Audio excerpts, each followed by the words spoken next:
भारत की जनगणना होने वाली है। 2011 के बाद 2021 में जनगणना होनी थी, लेकिन कोरोना के चलते अब 2025 में देश की जनगणना होने वाली है। जनगणना से जुड़े कई नए सवाल और मुद्दे इस बार चर्चाओं में है, जैसे कि विपक्ष की जोरदार मांग के बाद क्या जातिगत जनगणना होगी? आखिर क्यों सरकार इस बार जनगणना में संप्रदाय पूछ रही है? धर्म, जाति और संप्रदाय में क्या अंतर है और क्या क्या सवाल सरकार ने जनगणना में तैयार किए हैं? इन सभी सवालों के जवाब लेकर हम हाजिर हुए हैं। नमस्कार, आप देखना शुरू कर चुके हैं बिग वाई। तो सबसे पहले बात करते हैं कि जनगणना क्यों जरूरी है। दरअसल जनगणना हमें ये बताती है कि हमारे देश में कितने लोग रहते हैं, उनकी सामाजिक, आर्थिक और सांस्कृतिक स्थिति कैसी है। इससे सरकार को योजनाएं बनाने और उन्हें सही जगह तक पहुंचाने में मदद मिलती है। एक तरफ से ये डेटा देश की सही तस्वीर हमारे सामने लाता है।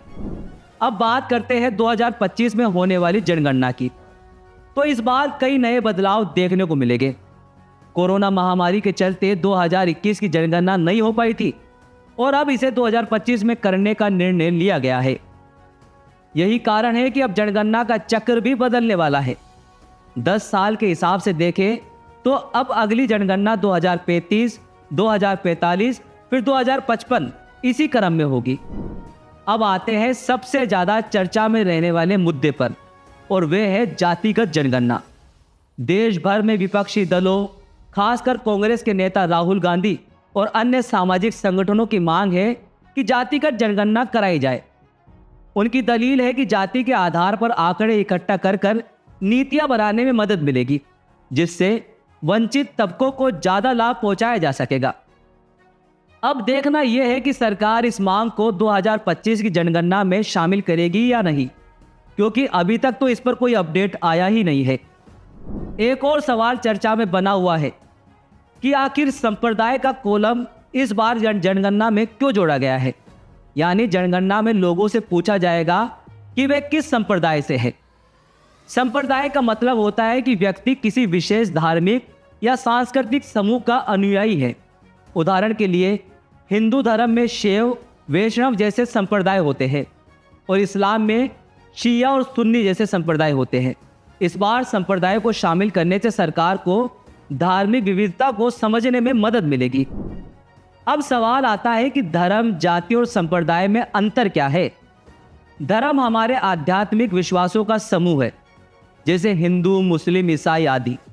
जाति का संबंध सामाजिक स्तर से होता है, जैसे ब्राह्मण, क्षत्रिय और अन्य धर्मों में भी ऐसी ही जातियां होती है। जबकि संप्रदाय धर्म का एक उप समूह है, जो विशेष परंपराओं और मान्यताओं से जुड़ा होता है। इस बार की जनगणना में एक और खास बात यह है कि यह पूरी जनगणना डिजिटल होगी। सरकार ने इसके लिए एक खास पोर्टल तैयार किया है, जहां पर सारे आंकड़े डिजिटल तरीके से इकट्ठा किए जाएंगे। इससे डेटा अधिक सुरक्षित और तेजी से संकलित होगा। अब सवाल उठता है कि इस बार जनगणना में हमें क्या क्या पूछा जाएगा।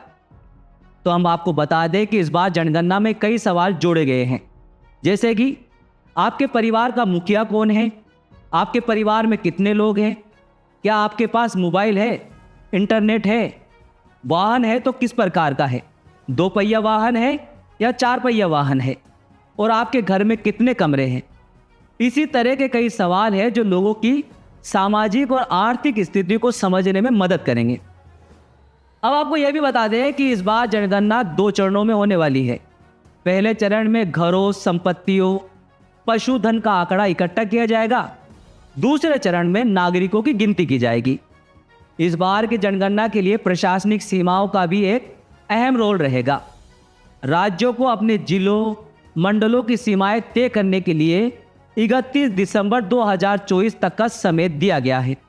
इसके बाद इन सीमाओं को सील कर दिया जाएगा ताकि सही गणना हो सके। तो यह थी देश की 2025 जनगणना की एक झलक। इस जनगणना से देश की सामाजिक, आर्थिक तस्वीर और भी साफ होगी। जातिगत जनगणना हो या संप्रदाय का डेटा, ये सारी जानकारी देश की भलाई और विकास में एक मजबूत नींव का काम करेगी। उम्मीद है कि आपको आज की ये वीडियो पसंद आई होगी।